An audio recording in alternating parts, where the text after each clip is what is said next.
All right, you know what time it is. Time for them predictions. Predictions, for those of you who don't understand my lingo. You guys know it. I'm going to give the over-under. You give me the over, the under, and you tell me why with a quick point. All right, Dameon Pierce. He's like a Kenneth Walker out there. The rookie's been balling. I'm going to put his rushing yards at 89.5. What sayeth you? Tynes, go. Yeah, this is a no-brainer for me. He's averaged about 100 over his last 5 games. So the Giants obviously have not stopped the run this season. They're giving up around 137. I like Dameon Pierce to get going. Again, not a big deal. If he goes for 100, that used to be a death sentence in the NFL, but I certainly think Dameon Pierce goes over 89.5 yards this Sunday. Paul. I think over as well. See, here's the deal. Can the Giants get a lead and maintain a lead and make them not run the ball? We haven't seen that, right? You know, we've all seen it with some of these teams where all of a sudden it's the end of this, late in the second quarter and you're down by 17 points or 14 points. It's like the offensive coordinator panics. I can't run the ball anymore. So can the Giants do that? They haven't been able to do that. Until they do that, I don't think they can. So I'm going to say over because I think, they're going to be able to hand the ball to Pierce, pretty much for 4 quarters here. Same. I think it's going to be the over. Again, I think this is going to be a close game. This is just Giants football. They're not built to blow anyone out. And Houston's going to continue to do what they want to do in the sense of getting the ball to Pierce and trying to control the clock. But that moves to the next one. Houston completions, passing completions at 20.5 over under. Paul, go. Here's another thing. How's the game going, right? The Giants are up. And they're throwing in the fourth quarter, dink, dunk, dink, dunk. Those passing numbers go up. I think that's a little high, 20.5. I'm going to say under. They want to run the ball. Mills throws a lot of interceptions. I would say under. I think the Texans are not built to throw the ball a lot. Time. Yeah, I unfortunately agree with Paul again here. Under 20.5. He's trended down the last 4 games. He's only thrown over 20.5 completions 4 times this year, but his last 4 or 5 games, guys, he has trended way down. I think that's defense is getting a beat on him. Again, Wink Martindale defense, he hasn't seen anything like this. I went back and looked. He's never played the Ravens. He's never played an outfit that's going to pressure him like this. He is a Stanford guy. I get it, but he's going to be under 20.5 completions. I'm going to go with the over, and I know I'm kind of contradicting myself, but at the same time, just the way that we know to stop the Giants is loading the box up, stopping the run. It's the same thing with the Houston Texans. I see them at the same time, though, trying to throw little short, quick game, 3 steps, getting the ball out of his hands, because that, in a sense, if you can get 4, 5, 6 yards on a first down slant, that's a run play as well. So I see quick game coming into play against the Giants, who play the most man-to-man in the league. All right, next up, Houston points, 19.5. Can they score 20? Tynes, go.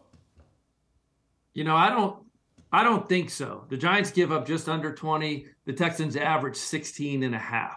This is kind of like this is a tough one. This is the one you sent us last night, and I struggled over. But what I'm going to say is the Giants coming out of the bye fresh. I'm going to give Wink Martindale's defense the edge here. I think they get some turnovers.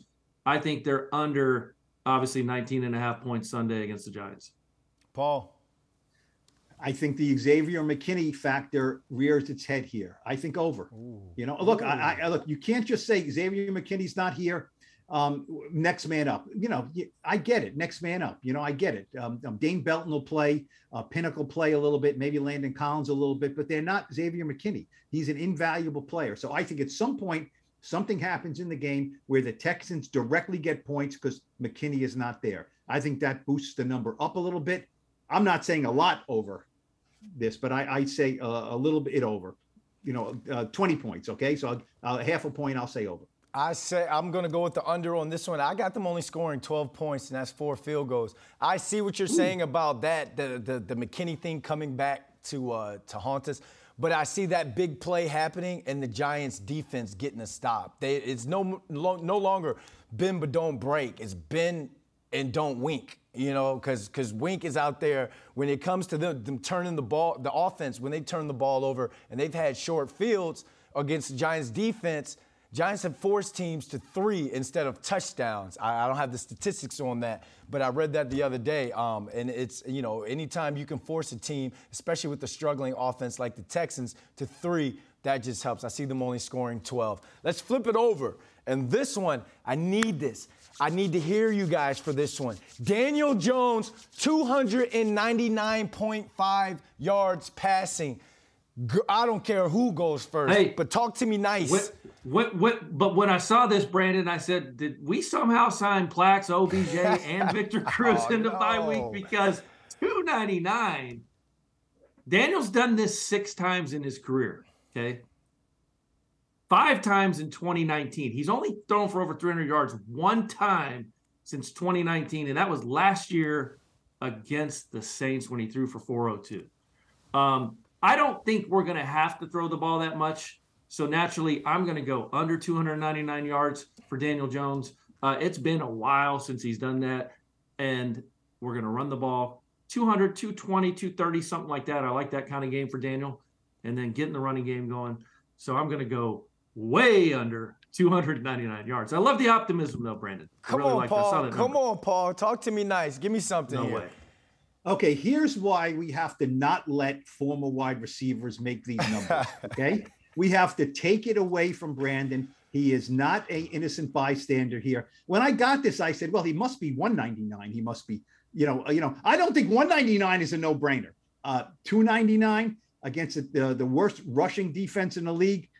You must be expecting Kenny Golladay to pull a Victor Cruz here and catch a swing pass at the goal line and run 99 yards because if they do that, if they get a 99-yard reception, I think they can go over 299. Other than that, this is just the former receiver looking at the game and saying, I'm open. I'm open. Throw me the ball. I'm open.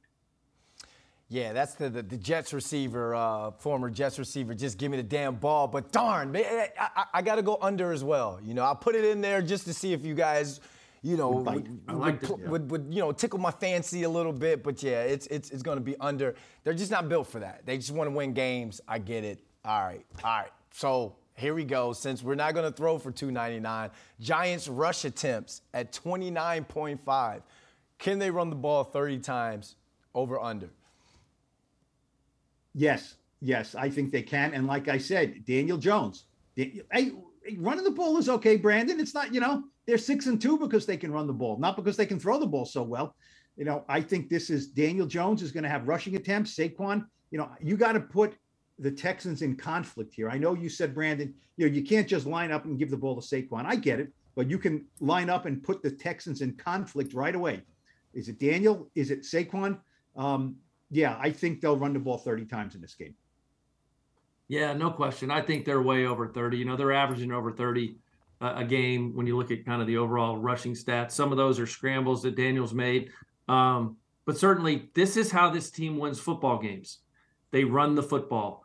Everyone's going to be a little bit healthier. They're going to feel fresh. Hopefully Saquon's shoulder's not bothering him as much as it has been, because I noticed that has been an issue leading up to that bye week. So you get Daniel's feet moving. You get Breida involved, you get Saquon, absolutely way more than 29.5 rushes on Sunday. I'm going to go with under, and because of what you said, if you get Breida involved. Breida hasn't had over 5 carries in a single game. I've been waiting to see what he could really, truly bring to this offense. So I'm thinking around like 25, 26, 27, 30. The former receiver in me is a snooze fest if it's 30 rush attempts in one game. But it doesn't matter because it all comes down to total points. Here's our last prediction. Total points for the Giants, 29.5. That's a lot. Who's got it? Yeah, we only average about 20 a game. I have no idea where the hell we're finding 10 more points this week, unless Kenny Golladay comes in and has an amazing football game.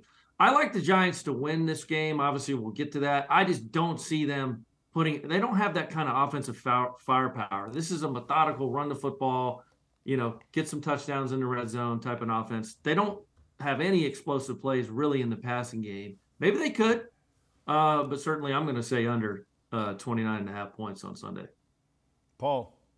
I think the only way they get close to 30 is if they get points on defense. and this team does not intercept the ball. Mills throws them up there. Can they get a fumble? Can they get a deflection? Something like that. If you can give me 7 points on defense, I can probably find the other 23 on offense. But this defense is not exactly built for that. I will say under 29.5.